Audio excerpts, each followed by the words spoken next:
So ayan guys, tanggal ko na talaga. So lang may isa pa. Pero last na yan. Biruin nyo, habang nagkakalkal ako dito, babaklas ako, may nakita ako. Vintage ko. Look at this. Eh? Holy shit, bro. Magandang umaga guys. So ngayong araw nga na to, pag-isipan ng boss ko na i-transfer yung dark room namin sa loob ng office.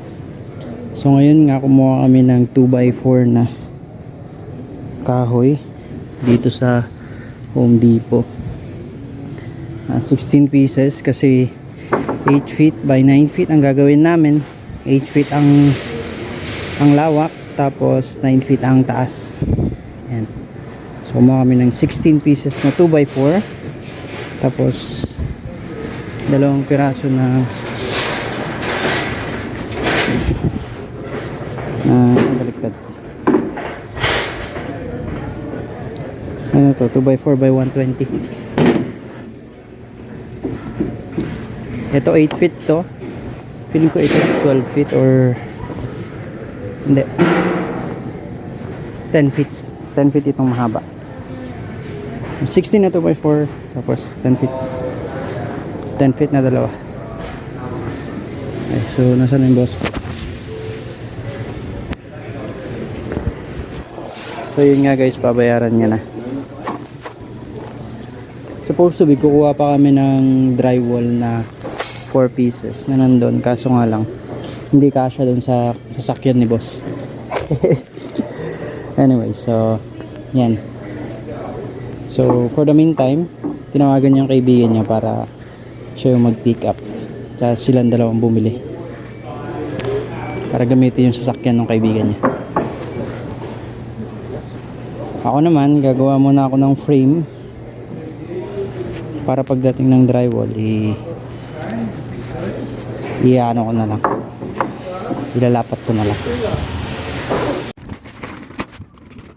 Okay.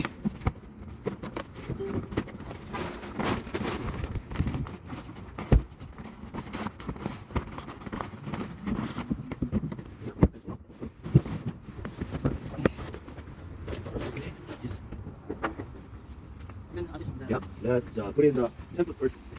10 foot, yeah. Yeah.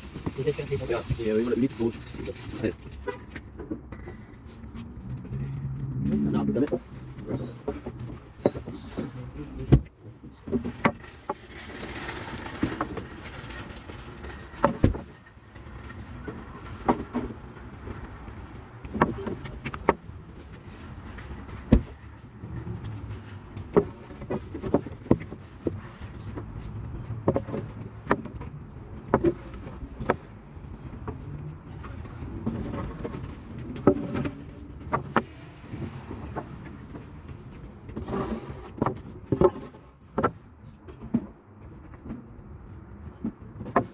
How much for business? This is free. You can put out already.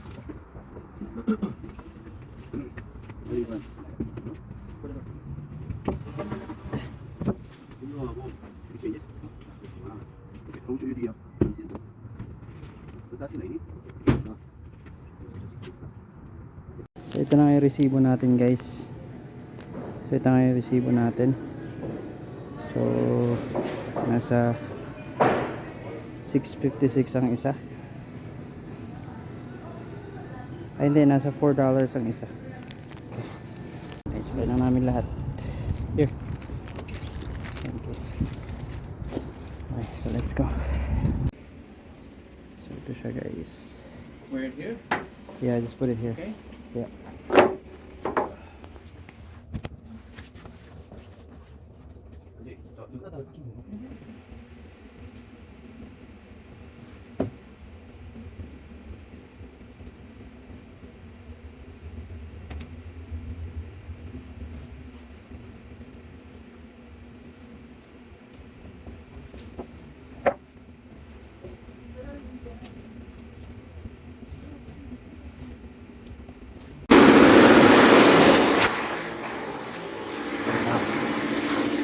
So ito yun.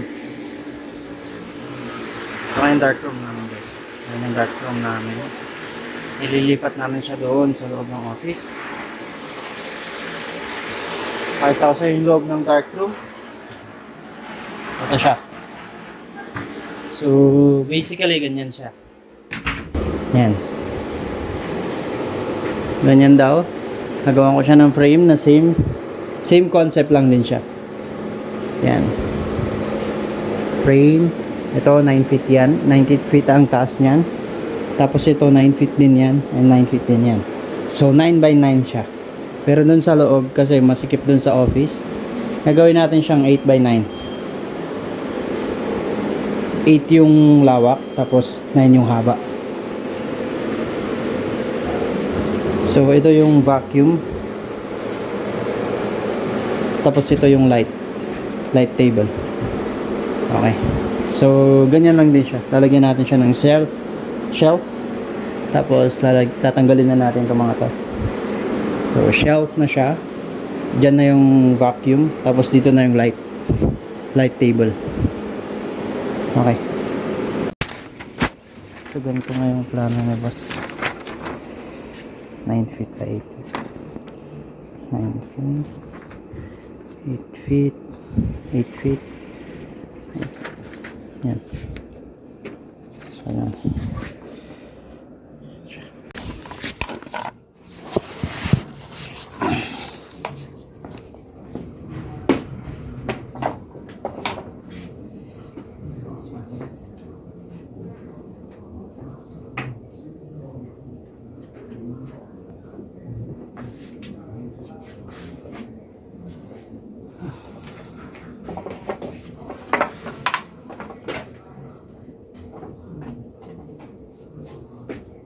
Alvin, Yeah.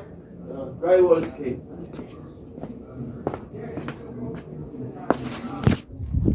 So, yan. Magkakat na sana ako. Dumating yung drywall. Tulungan natin sila. Excuse me. You have a big car? You also sick? No. Ayan na. Guys, dumating na ang ating drywall. Sumuha siya ng 1/2 by 4 by 8.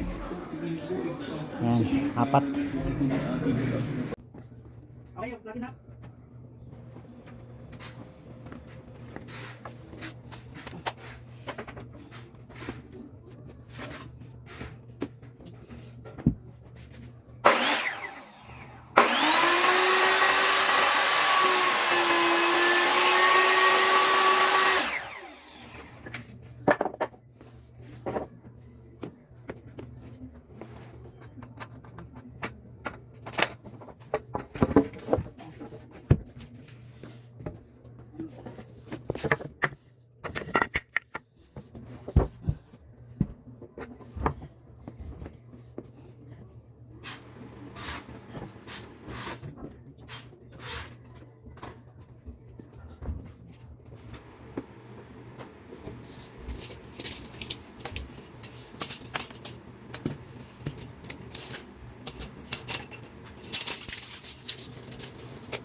Let's face our own office. And make empty.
So ito na siya guys, yung aming frame for dark room. So pagkatapos nga namin mag-framing guys, ngayon naman tatanggalin natin to kasi lalagay natin siya dun sa kabila. Ito mga shelf na to, kailangan nandun sa kabila. Yun ang ililipat natin dun para hindi na tayo bumili ng another wood para dun sa mga shelving. So una, tatanggalin muna natin yung mga pallet. Yan, tatanggalin muna natin yung mga pallet. Yan, dito ilagay na lang siguro dito para matastas ko na tong lahat. Yan. Yan siya. Kasi itong mga tong malalaking pallet na to, tatapon na yan. Magagamit din natin yung mga yan mamaya. Yan. So umpisa na natin. Ayan guys, update lang. Hihirapan kami mahanap ng ano doon. Yes. Okay. Hanapan ng butas. Shit. Kanina pa kami naghahanap. 이거는 다 나가 있어. 왜냐면 치즈 스테이크 저 안으로 바깥에 있어. 플랜티에. Nahirapan din kami maglagay ng screw dito sa mga to kasi sobrang tigas. Yan. Ang gamit lang namin portable. Yan.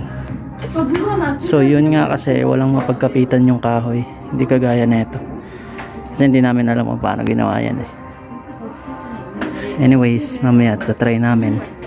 Gamitin namin itong ladder para mas malaman namin kung saan talaga. Meron kaming ginagamit dito na sensor. Ito yata is nag-indicate kung merong pagkakapitan sa likod. Kagaya nito, yan. Yan, kung nakikita nyo. Yan. Pag tumaas yung bar, ibig sabihin merong kahoy sa likod. Kung nawala yung bar, ibig sabihin walang sapal sa likod yan. Oh, see? Yan. Ito yung device na ginagamit nila para malaman nila kung meron pagkakamitan yung kahoy na ipapako nila or i-screw nila dun sa may sa wall. Okay. So ngayon, yun ang problema namin. Paano? Pagkatapos nun, lalagyan na namin siya ng drywall para matapalan na, para makapaglipat na rin yung maglilipat ng dark room. Sorry. So update ko lang tayo guys.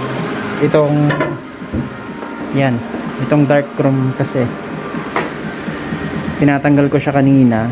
Actually most of it natanggal ko na. Yung nasa taas na lang ito na problema ko kasi hindi siya kasya dito sa space na to. Hindi siya kasya dito sa space na to. So ang gagawin natin, siguro tatanggalin natin yung mga malalaki, ilalagay natin siya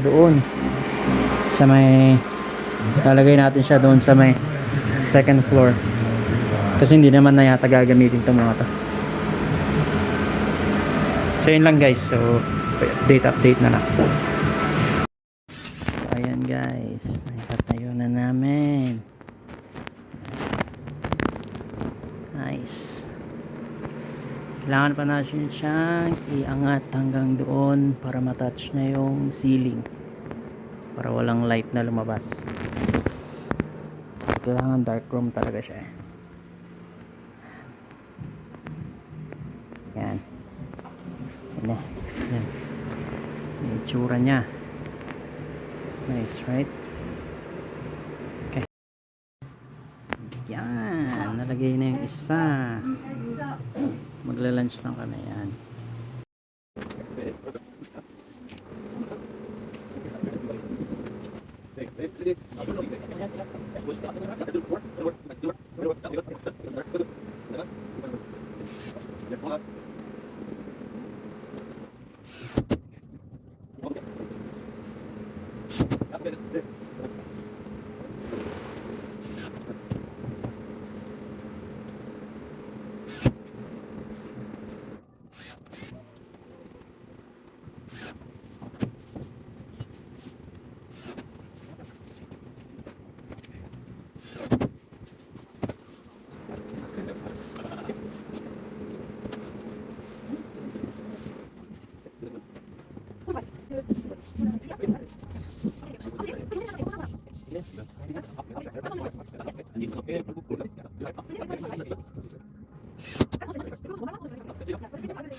So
ngayon naman guys, tuloy na natin yung pagtanggal natin sa mga pallet.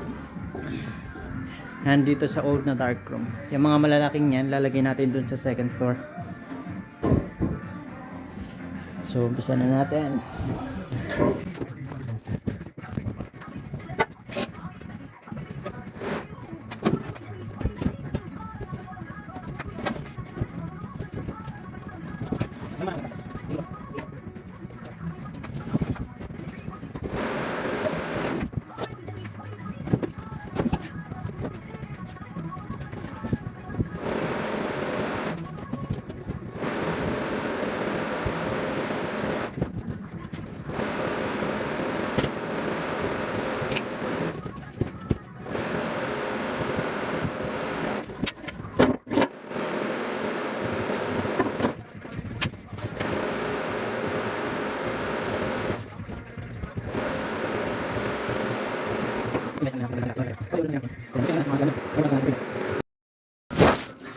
So ayan guys, tanggal na natin lahat.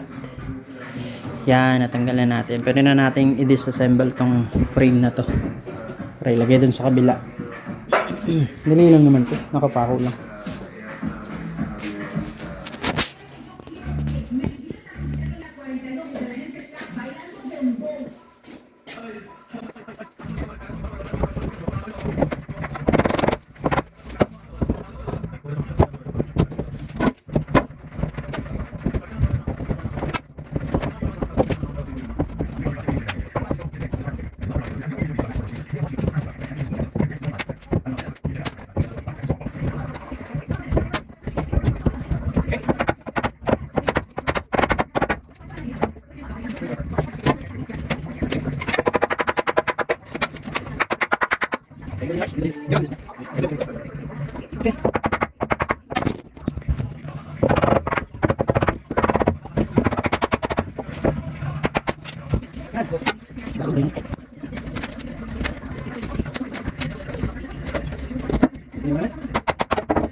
So ayan guys, tanggal ko na talaga.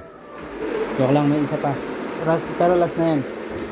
Biruin nyo, habang nagkakalkal ako dito, babaklas ako, may nakita ako.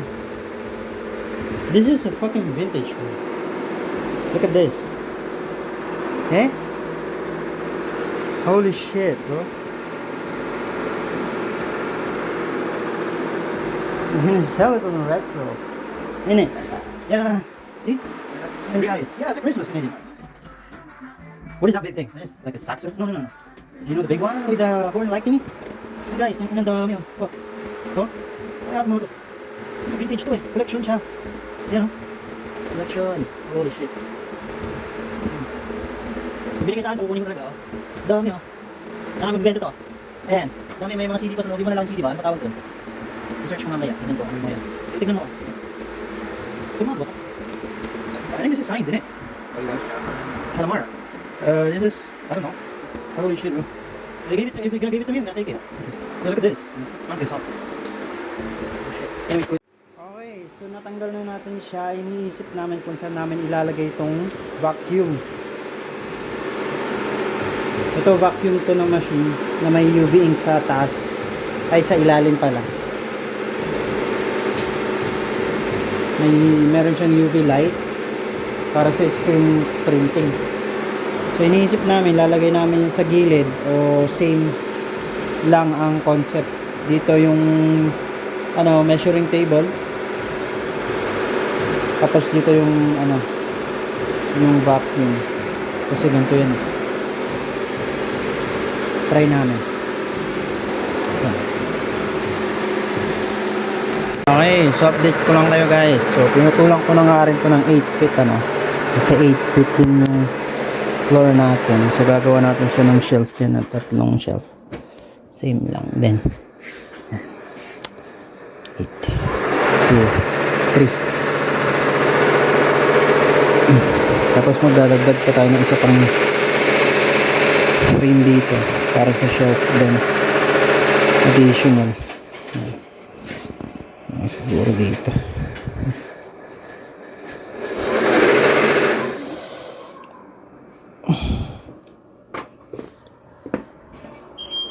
So ayan lang.